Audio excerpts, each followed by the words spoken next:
Mất đây à? Hi, xin chào các bạn. Chào mừng các bạn đã quay trở lại với channel của anh em mình. Và hôm nay là ngày đặc biệt của thành viên trong team. Đó là đám cưới Iglu nhé mọi người nhá. Đây. Hôm nay thì cũng tới ngày rồi, giờ thì các thứ cũng đã tới hết rồi. Chào em trai nhá. Mình là hôm nay là gọi là tiếp khách cho mọi người nhé. Trời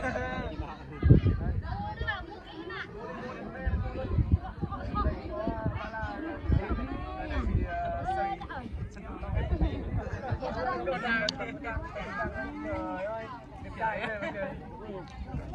Chào mọi người. Hôm nay sẽ là ok. Vào bên này ba la.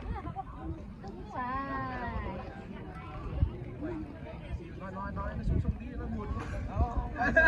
Hôm nay rất là vui khi được đi đám cưới của anh Iglu đấy. Ok. Vào bên này là ca sĩ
Dạ để phút điếc rồi đấy.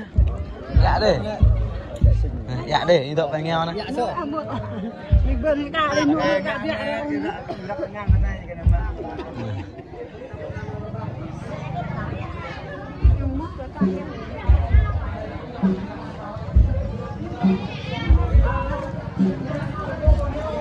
Giờ ở đây là vườn ở nhà vườn.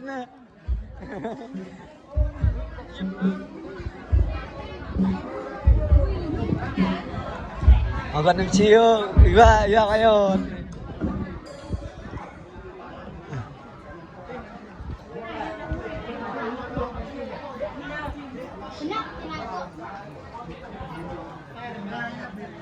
Ôi, chào anh nhá.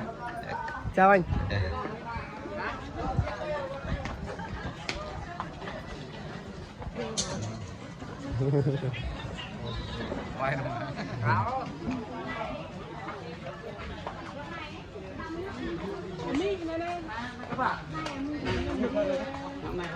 Pak ta macam apa? Mak ngaruh peklar dia mi saya.